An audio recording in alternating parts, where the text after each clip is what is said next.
Bismillahirrahmanirrahim. Assalamualaikum warahmatullahi wabarakatuh. Pemirsa yang dirahmati oleh Allah Subhanahu wa taala, ada banyak ayat di dalam Al-Qur'an, terutama ayat-ayat yang di awal-awal surat, di mana Allah Subhanahu wa taala banyak menggunakan huruf-huruf yang terpisah seperti alif lam mim, alif lam ra, nun, yasin dan seterusnya.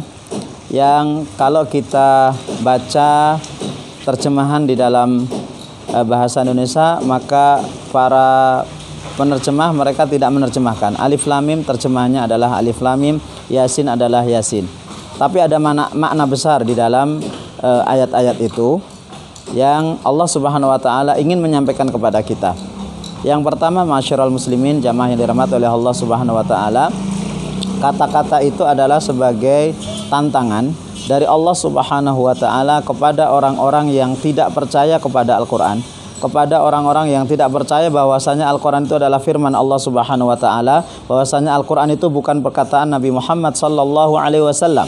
Kalau Al-Qur'an itu adalah perkataan Rasulullah sallallahu alaihi wasallam, maka Rasul akan mengatakan Yasin, Nun, Hamim dan seterusnya sebelum Al-Qur'an itu diturunkan. Ini yang pertama, untuk memastikan bahwasanya Al-Quran itu adalah firman Allah Subhanahu wa taala. Kalau nomor satu ini sudah kita yakini, maka akan ada keinginan yang tinggi dalam diri kita untuk selalu membaca Al-Quran, selalu membersamai Al-Quran. Al-Quran akan kita bawa kemana-mana, ada kesempatan kita baca, ada kesempatan kita buka dan seterusnya.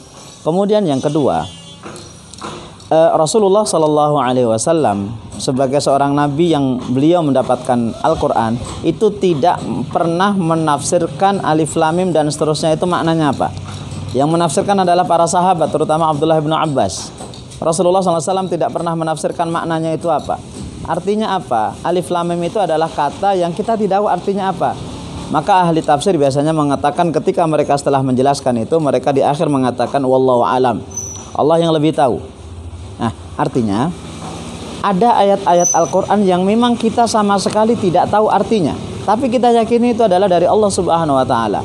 Nah, ini memberikan makna dan memberikan perhatian kepada kita bahwasanya kalau kita membaca Al-Quran itu tidak harus tahu artinya.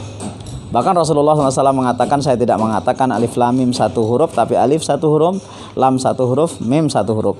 Maka mudah-mudahan dengan kita memahami kedudukan alif lam mim dan seterusnya dalam Al-Quran, semakin cinta kita untuk membaca Al-Quran walaupun kita tidak tahu artinya. Dan mudah-mudahan Allah Subhanahu wa taala selalu memberkahi kita dan memberikan kita kekuatan untuk selalu hidup bersama Al-Quran dan mati bersama Al-Quran. Assalamualaikum warahmatullahi wabarakatuh.